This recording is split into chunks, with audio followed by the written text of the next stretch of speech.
আজকে আপনাদের সাথে কিছু খাবারের নাম শেয়ার করব যেগুলো হচ্ছে বাংলাদেশের সুপারফুড এবং এই খাবারগুলো খুব সহজলভ্য এবং আপনি খুব সহজেই আপনার বাসার আশেপাশের গ্রসারি বা লোকাল শপে পেয়ে যাবেন। নাম্বার 1, প্রতিদিন রাতে ঘুমাবার আগে 1 চামচ তিসি এবং 1 চামচ মেথি 1 গ্লাস পানিতে ভিজিয়ে রাখবেন। পরের দিন সকালে পানিটা খেয়ে ফেলবেন। যদি এনার্জি থাকে বা তিতা খেতে ভালো লাগে তাহলে সেই বীজগুলো খেয়ে ফেলতে পারেন চিবিয়ে চিবিয়ে। তারপরে প্রতি উইকে আপনি 2 থেকে 3 দিন কিশমিশ ভেজানো পানি খেতে পারেন। 7 থেকে 8টা কিশমিশ রাতের বেলা ভিজিয়ে রাখবেন, সকালে সেই পানিটা খেয়ে ফেলবেন। চাইলে আপনি কিশমিশটাও চিবিয়ে খেয়ে ফেলতে পারেন। তারপর সব সময় বাসার মধ্যে কালো জিরা এবং সাদা তিল একসাথে ড্রাই রোস্ট করে কাচের বোতলে রাখবেন, আশেপাশে রাখবেন, সো দ্যাট আপনার দেখলেই মনে হয় যে এখনই আমাকে 1 চামচ কালো জিরা এবং সাদা তিল খেতে হবে।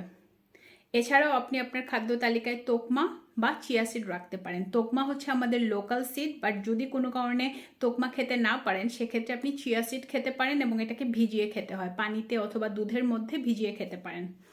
এটা ছাড়াও আরেকটা বাংলাদেশি সুপারফুড আছে যেটা খুবই সহজলভ্য, সেটা হচ্ছে চীনাবাদাম। প্রতিদিন 10 থেকে 15টা চীনাবাদাম খেতে পারেন বিস্কিটের পরিবর্তে চায়ের সাথে। এটা ছাড়াও বাংলাদেশের আরও খুবই ভালো একটা সুপারফুড আছে, সেটা হচ্ছে কলা। কলা সব সিজনে অলমোস্ট পাওয়া যায়, সো চেষ্টা করবেন খাদ্য তালিকায় কলা রাখার। সো এই যে খাবারগুলোর কথা বললাম, এই খাবারগুলো আসলে দামে খুবই সহজলভ্য এবং খুব ইজিলি আপনার বাসার আশেপাশের যে কোনো গ্রসারিতে পাওয়া যায়। সো প্রতিদিনের খাদ্য তালিকায় একটু একটু করে এই খাবারগুলো অ্যাড করুন, দেখবেন যে আপনি শারীরিক এবং মানসিকভাবে অনেক ভালো থাকবেন।